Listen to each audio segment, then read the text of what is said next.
folks, welcome back to Actually It's Phytoplankton, the podcast series about ocean ecology and NASA's space mission. I'm Jamie. And I'm Lachlan. We're from Go to Q Remote Sensing. We're so pleased to have you join us again and learn more about oceanography, ocean color science, and NASA's space mission. Let's be Go to Curious.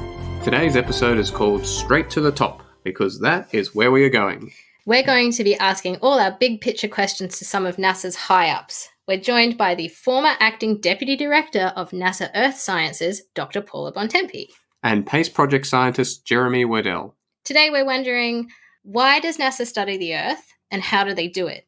Dr. Paula Bontempi, welcome to Actually It's Phytoplankton. Thanks for joining us. Thank you so much for having me. First off, we have this question for everyone. What did you want to be when you were 13?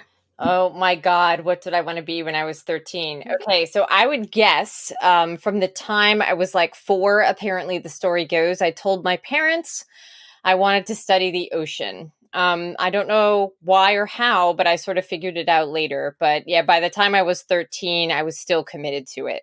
So Paula, forgive me for not knowing anything about you, but what is your job at NASA? Because Lachlan tells me you're very, very important. Oh, well, Lachlan is being very nice. Thank you, Lachlan, for being something so kind. So I spent 16 and a half years as the program manager in ocean biology and biogeochemistry, and also as the program scientist for numerous NASA Earth-observing satellite missions. And the last 16 months, I've spent as the acting deputy director of NASA's Earth Science Division in the Science Mission Directorate and retained my program scientist duties for missions such as the PACE mission, which we're going to talk about, I think. How did you get to be so important? I'm huge in Germany, like Hasselhoff. No, I'm just kidding.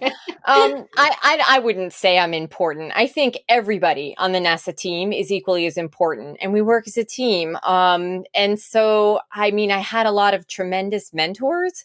I have been given a lot of tremendous opportunities, and, you know, you watch people and you learn. And the thing I love about NASA is that it's such a dynamic place to work, and the work is always evolving, just like the science, the technology, the innovation, the applied work that we do, the flight missions. It's always, always changing, and there's always opportunity. And I feel like, you know, you'll miss some of those opportunities because there are so many, but if you pay attention, you can actually join projects such as some of the satellite projects in the Earth Science Division that do these amazing things like image all aspects of the Earth and look at the Earth holistically as a system. And that really feeds into things like weather forecasting, climate modeling, and things that have impacts on our daily life.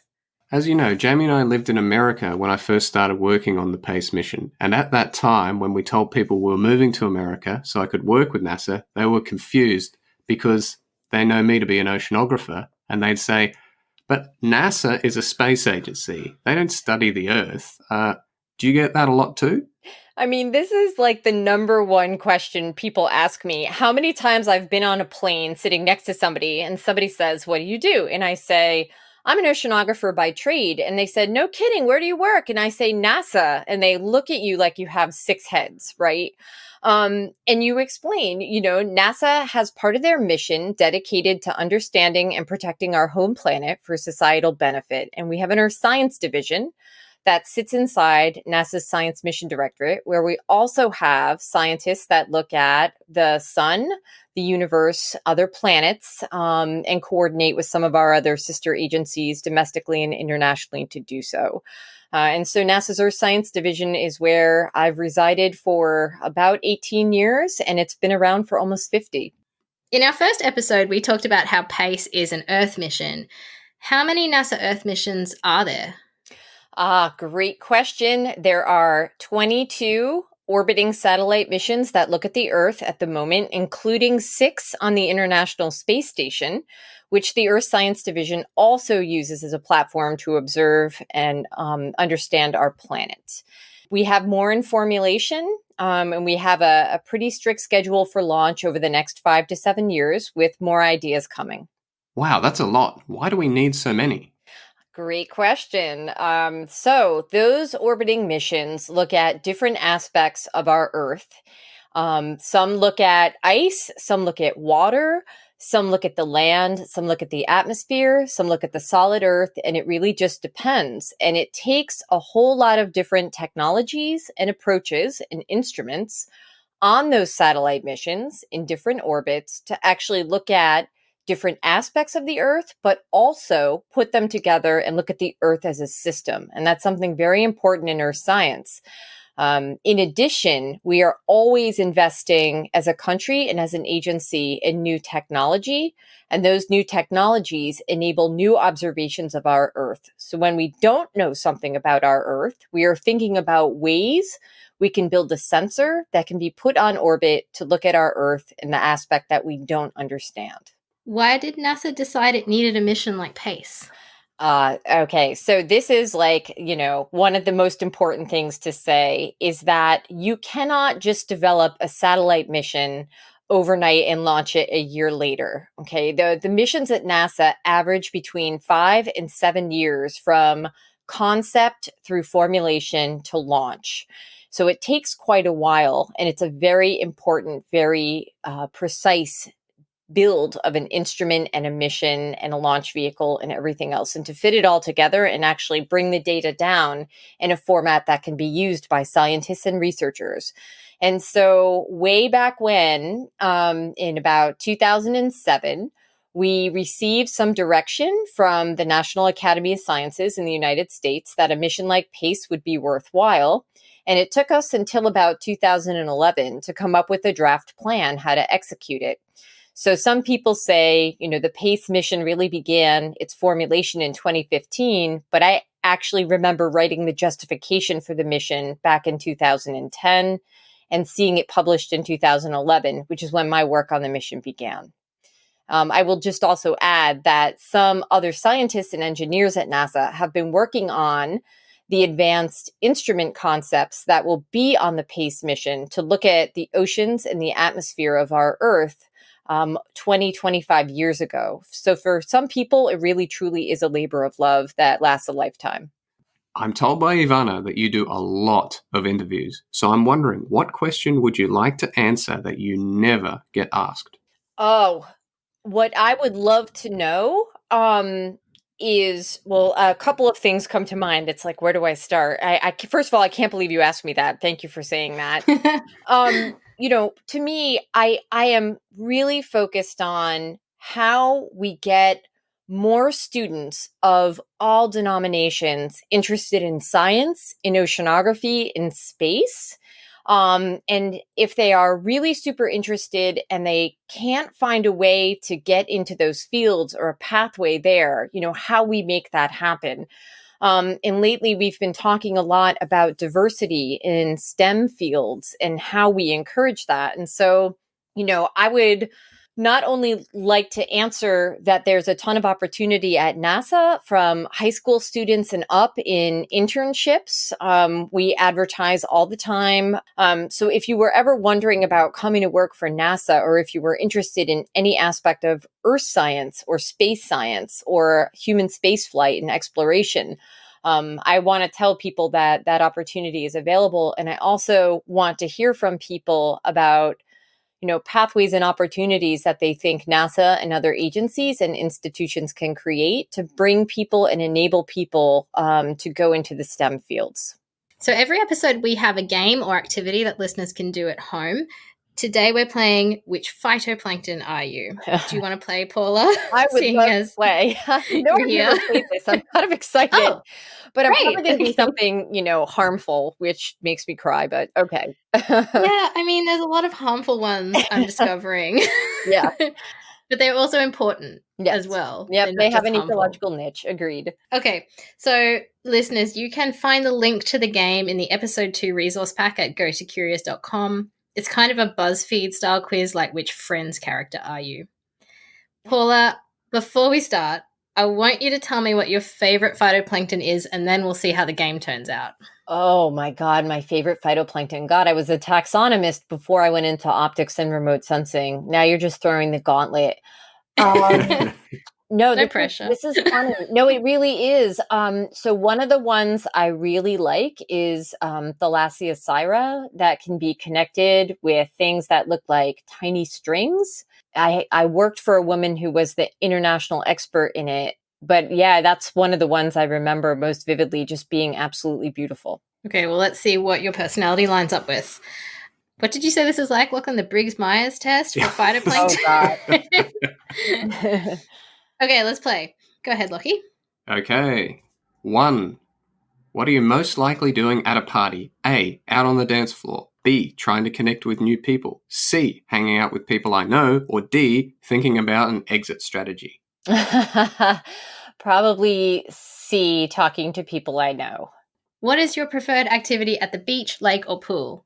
A. Chillin' on my floaty. B. Swimming like a champ. C. Dog paddling. Or D. Yikes! I'm afraid I might sink. Oh, I'd probably be somewhere between A and B, but these days I'd probably go with A. Hey, chillin' on my floaty. Yes. For your next vacation, what type of climate would you prefer? A. The warmer the better. B. Not too hot, not too cold. C. Cool and crisp, gets my blood going. Or D. Anywhere. I love to see the world. D, anywhere I'd love to see the world. Okay, this is the last one. What is your favorite color to wear or colors to wear? A. Reds or pinks. B. Greens or blues. C. Neutral colors. Or D. I'm not picky. Probably B, blue B. or green, yeah. Okay. All right, that's everything. Submit. Da-da-da-da. Uh-oh. Okay, Paula, you got, and I know how to say this now thanks to Ivana, Caucus. All It looks right. like a sausage to me. I think. With some ketchup on top. You said it perfectly. Yeah. She taught me. That's singular, bountiful, and highly adaptable. Let's learn a little bit more about Caucus. Single-celled Caucus is found throughout the world's ocean, yet was not discovered until 1977. Mm-hmm. Why? It is about 50 times smaller than the width of human hair. Whoa. That's very, very small. A bountiful primary producer, it can use the scarce nutrients and trace materials available in the open ocean. It can also adapt its pigments to absorb the available light in different colors, even at low concentrations. This trick makes it the microchameleon of the seas, which is much easier to remember and pronounce than Caucus, which Jamie can now say really well. And listeners, I hope you have also learned to say Caucus really well. Does that fit you, Paula? A Caucus? Caucus. You know what's funny? It does. And I would say, like, if you asked me these questions when I was 25, I probably would have been like, out on the dance floor, you know? And now that I'm like a little bit older, I think I've adapted to my surroundings a number of times. So yeah, I'd say it's probably pretty fitting. Awesome. Thanks so much for joining us, Paula. It was such a pleasure to have you on our little show. Oh, thank you so much for the invitation, and it's been a pleasure. I hope everybody knows a little bit more about NASA and Earth science and the PACE mission at this point. But thank you so much. Our next guest is Dr. Jeremy Werdell, PACE project scientist. How's it going, Jeremy? I'm doing well. Thanks for asking. Family is managing. Happy to be here. How are you? Excellent. We're very, very well. Okay, let's get straight into it. What did you want to be when you were 13? Actually, I'm glad you picked 13 because that's right around the age when I started to figure it out. I was lucky enough in the public school system I went to take a class that landed me in Bermuda for a week to study. And from that point on, I knew that I wanted to be some kind of marine scientist. And I didn't know how to articulate it. So scientist? I was going to be a pirate. Whoops. I thought Jeremy said brain scientist, which I did not understand. He actually said marine scientist. But that evolved into marine biologist, and then now I am an oceanographer, which is not the same thing, but 13 years old, wanted to study the water, wanted to be on the water. It didn't matter how I got there, but that's what I wanted to do. Awesome. Am I right in thinking that you teach that course now in Bermuda as well? I just retired from it, but yeah, 17 years. Went back, got to know the instructors, said hello to some of my old teachers, and got to get involved and give back to the town that I grew up in. So what is it that you do now, Jeremy? What's your job at NASA? Well, I'm living the oceanographic dream. NASA is not a place that you actually think there would be oceanography, but I'm a satellite oceanographer. I use satellites and aircraft to study the ocean. The joke about living the dream is I don't spend a lot of time on boats. I don't see the water every day. I study it from space. But it's a very interesting way to look at our home planet. What Project Scientist means is that I am the heart and soul, in a way, of guiding the science capabilities of a new mission. And there's a lot of wonderful people we work with who try to decide how we can do new and cool and innovative things with satellites. And we're building a new satellite, and that's really exciting. And that pretty much takes up all of my time. Now, are you as important as Paula? I would never be so bold as to suggest that I am as important as Paula, let alone any of my headquarters colleagues and friends. It's a different kind of important. When you work at headquarters at a place like NASA, you really need to have this amazing vision of where the agency and the nation is going to go in their studies. And they direct work to different NASA centers and different institutions. And I reside at one of those. So Project Scientist is important in a very different way.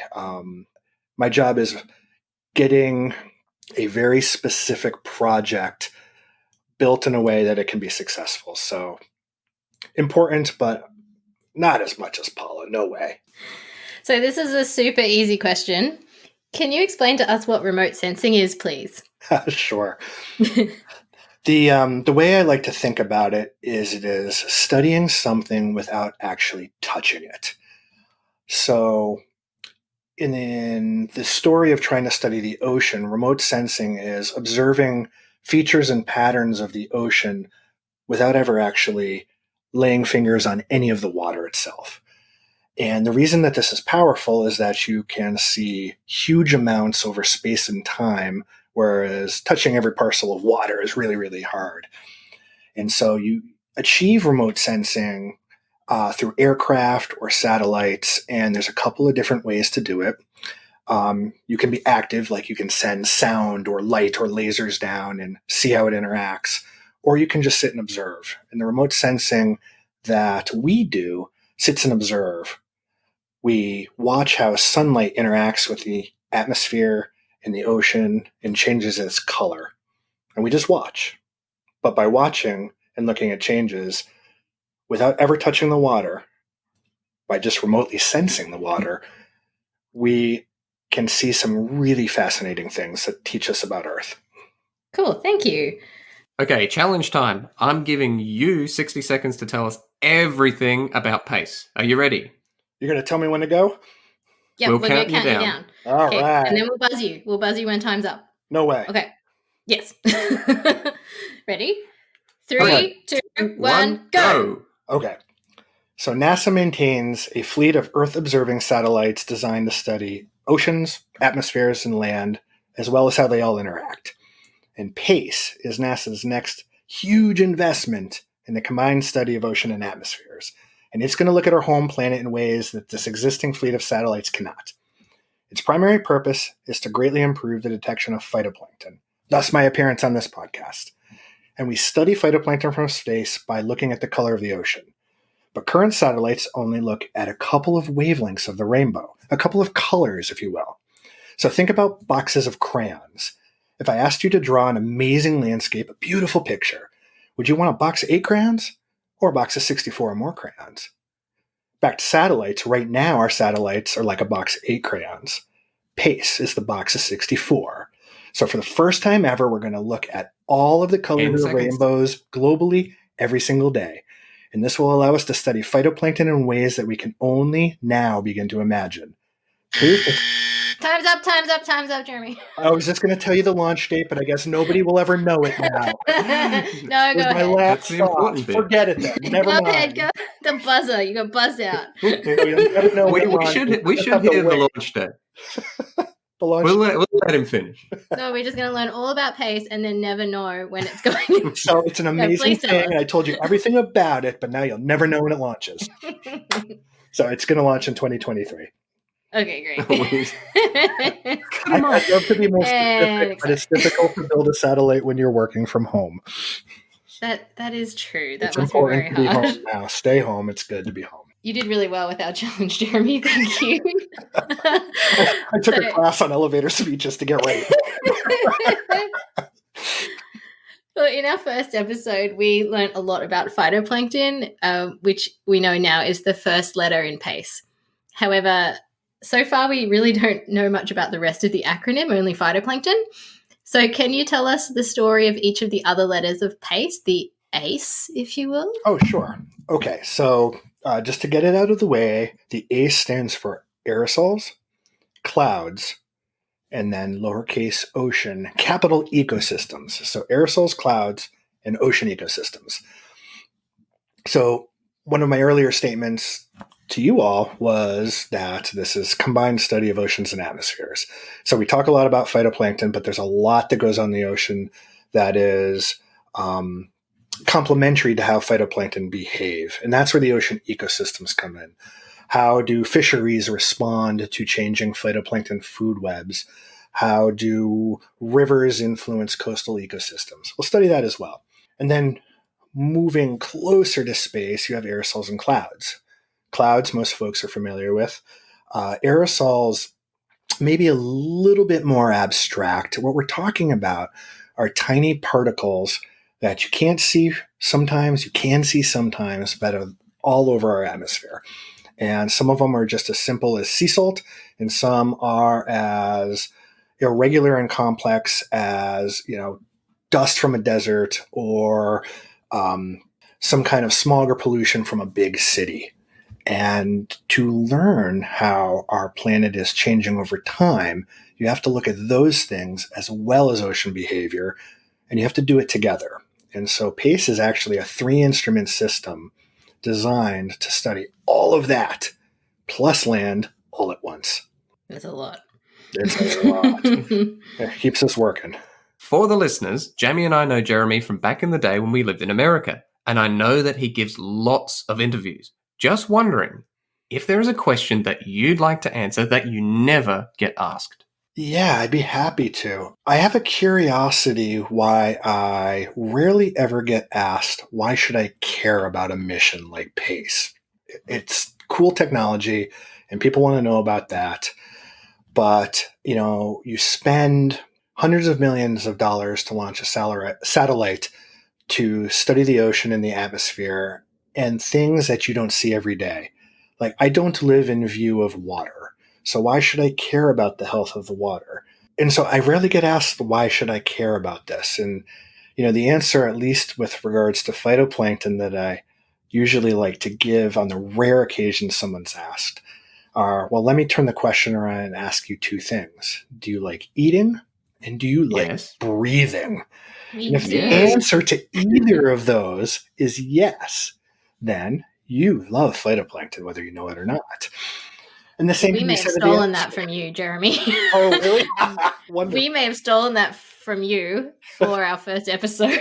Oh, well, that's wonderful. I'm glad. If you like to breathe food and Breathe food. No. You are aspirated and we need to call 911. Yes. If you like to eat food and breathe air, you should thank phytoplankton, we say in our first episode. So I think we might have we may have stolen that from you, but that's okay. Hey, that is wonderful. I am flattered, in the fact that you even asked it, then that makes me happy, because I never get asked that. And we can turn it around that, air pollution is bad, so we should understand that. Warming atmosphere is uncomfortable. Why should you care? It's a question. It's an important question, and there are good answers. Everybody should be invested in this community of study and research. Now, Jeremy, before we play Which Phytoplankton Are You, can you tell me what is your favorite phytoplankton? I actually have 2, but I will pick one. I have 2 projects. One is for harmful phytoplankton, some dangerous cyanobacteria, and the other is for open ocean, really cool gyre, deep water type phytoplankton called Seneca Caucus. And since this is a happy podcast, I'm going to pick Seneca Caucus. So that is the one that Paula landed on when she did the quiz with us. And let's go with. And so, how do you say it? Cyanobacteria. And I bragged as well about being able to say it properly because Ivana taught me Cynical Caucus. So, how do you say it? Improperly, Seneca Caucus. Synectococcus, I heard. I said it completely wrong. I was like saying anyway. Let's play the game. All right. All right, let's play the quiz. Which phytoplankton are you? What are you most likely doing at a party? A, out on the dance floor. B, trying to connect with new people. C, hanging out with people I know. Or D, thinking about an exit strategy. C, hanging out with people I know. What is your preferred activity at the beach, lake, or pool? A, chilling on my floaty. B, swimming like a champ. C, dog paddling. D, yikes, I'm afraid I might sink. Chilling on my floaty, and not just because of how well you harmonized it. For your next vacation, which type of climate would you prefer? A, the warmer the better. B, not too hot, not too cold. C, cool and crisp gets my blood going. Or D, anywhere. I love to see the world. Given the world we live in today, I'm going with D. Get me out of here. And finally, what are your favorite colors to wear? A, reds or pinks. B, greens or blues. C, neutral colors. Or D, I'm not picky. Greens and blues. Greens and blues. Submit. Thinking. Also, Seneca Caucus. Hey! You got your wish. Singular, bountiful, highly adaptable. And we've already read out the information about Seneca Caucus because Paula also came to this phytoplankton as well. So I won't read it again. Singular, bountiful, highly adaptable. Jeremy, do you think that describes your personality? Oh, totally bountiful. I am bountiful. It's somewhat adaptable. Okay, thank you so much, Jeremy. It's been so nice to have you on our show today. It's my pleasure. This was a lot of fun. Thanks so much for inviting me. Uh-oh, I forgot to ask Paula and Jeremy, Star Wars or Star Trek? Lockie, what am I going to do? I reckon we email them and find out. Okay, so we did. And this is what Paula said. And she said a lot. Wait, what are we talking about here? The original Star Wars movie from 1978 versus the original Star Trek series on TV? Because if you pit Wrath of Khan against Attack of the Clones, no comparison. She goes on to say, I'd even go so far as to say Next Generation was actually a pretty good show. It was. Data kind of freaked me out a little, but he was cool. And I'd take that over Attack of the Clones any day, but never over Empire. I really feel that Paula put a lot of thought into this. Thank you, Paula. Thank you, Paula. And what does Jeremy say? Okay, so Jeremy says, I will offer that I'm a deep fan of both, with fond memories of watching all of the above with my parents and later my friends. But from a nostalgic view, I choose Star Wars because A New Hope was the first movie I saw in a theater. Several good friends and I still connect and nerd out when new movies are released. The Burger King glasses were the bomb, and I can quote more Star Wars than Star Trek. Oh, and he has some discussion topics that he'd like to pursue further. I think that's a different podcast. Sorry, Jeremy. Shall we read them? No. Okay. Thank you. And that brings us to the end of our second show. Thank you so much for tuning in at home, and I want to extend our gratitude to Paula and Jeremy for sharing their incredible knowledge. Now it's your turn to play Which Phytoplankton Are You? Click the link on the Episode 2 resource pack at gotocurious.com. Let us know how you went by sharing your phytoplankton certificate on our Facebook. And we have 2 more Go to Curious science packs to give away this week for our super fans. Details are on our Facebook regarding how to enter the draw. These packs are designed especially for you if you're in grade 7, 8 or 9, and your parents can enter the draw on your behalf if you don't have a Facebook. Join us again next week for Episode 3, Beep Bop Boop, Spacecraft and Mission Operations, with PACE Project Manager Andre Dress and PACE Mission Systems Engineer Gary Davis. See you next week. Actually, It's Phytoplankton is a Go to Curious production proudly supported by an Advanced Queensland Engaging Science grant provided by the Queensland Government. Thank you to NASA Goddard Space Flight Center Ocean Ecology Laboratory for collaborating with us, providing in-kind support, and credited use of education and outreach resources. Special thanks to Ivana Sertinich and Lachlan McKenna, who work with me behind the scenes in the writing and preparation of the series. Our theme song and all podcast music is composed by me, Jamie Cool. I also edit the series and create the supporting materials on our website, gotocurious.com, in collaboration with Ivana and Lachlan.